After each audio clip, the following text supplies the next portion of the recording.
Welcome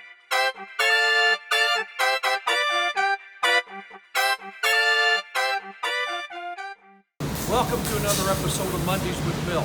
Today we're back out here on the production floor. I'm in front of all the welding booths that go up and down this main aisle.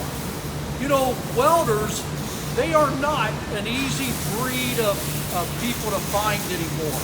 A lot of the welding capabilities is becoming a little bit of a lost art. We don't have all the welding and all the high schools that we used to have.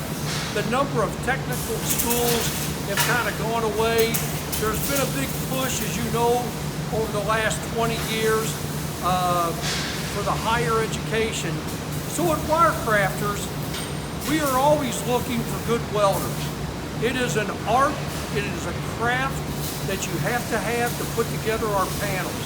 We weld the mesh to the frame. We weld the stiffeners into the frame also. So we do a lot of work with our welding capacity, and we do have some automated welding. That's where you'll see that we weld base plates to our posts, and we do weld some of our panels together with robots. But we are looking for welders here at WireCrafters. It's a big part of who makes America grow.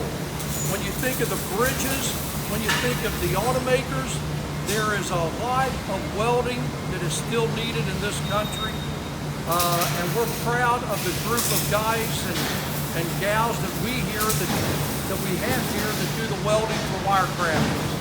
That's all we got this week. We'll see you next week on another episode of Mondays with Milt.